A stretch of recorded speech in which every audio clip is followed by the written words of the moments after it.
ॐ श्रीगुरुभ्यो नमः। हरिः ॐ। अथ श्रीसूक्तम्। ॐ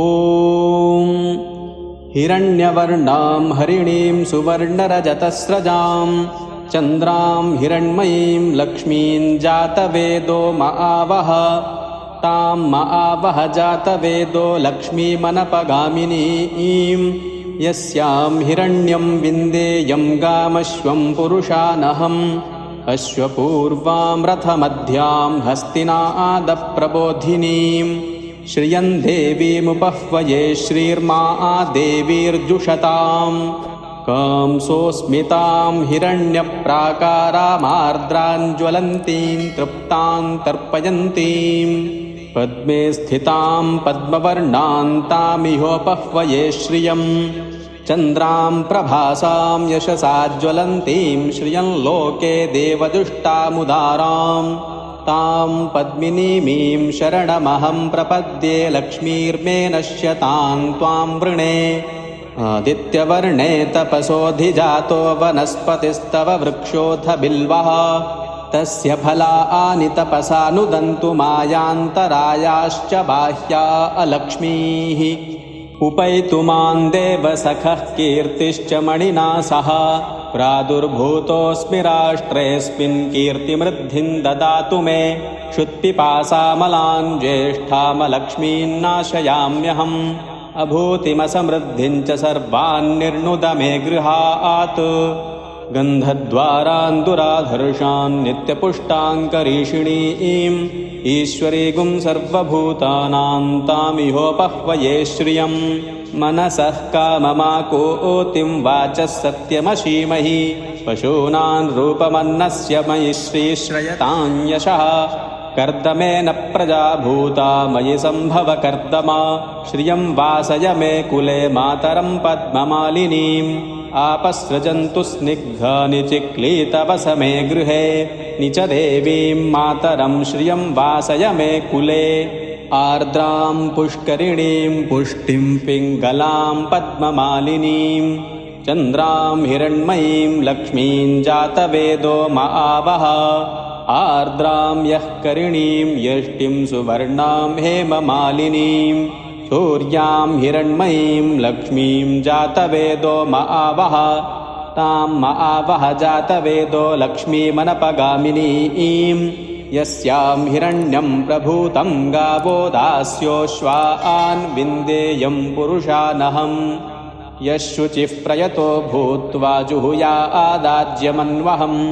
श्रियः पञ्चदशर्चं च श्रीकामः सततं जपेत् पद्मानने पद्म ऊरू पद्माक्षी पद्मसम्भवे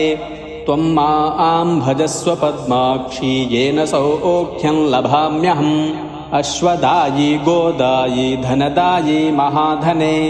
धनं मे जुषतां देवि सर्वकामांश्च देहि मे पुत्रपौत्रधनं धान्यं हस्त्यश्वादिगवेरथं प्रजानां भवसि माता आयुष्मन्तं करोतु माम् धनमग्निर्धनं वायुर्धनं सूर्यो धनं वसुः धनमिन्द्रो बृहस्पतिर्वरुणं धनमश्नुते वैनतेय सोमं पिबतु वृत्रः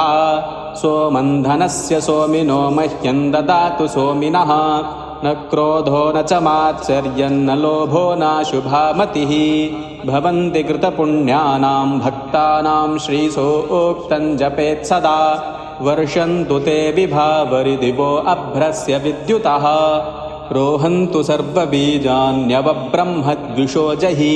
पद्मप्रिये पद्मिनि पद्महस्ते पद्मालये पद्मदलायताक्षि विश्वप्रिये विष्णुमनोनुकूले त्वत्पादपद्मं मयि सन्निधत्स्व या सा पद्मासनस्था विपुलकटितटे पद्मपत्रायताक्षी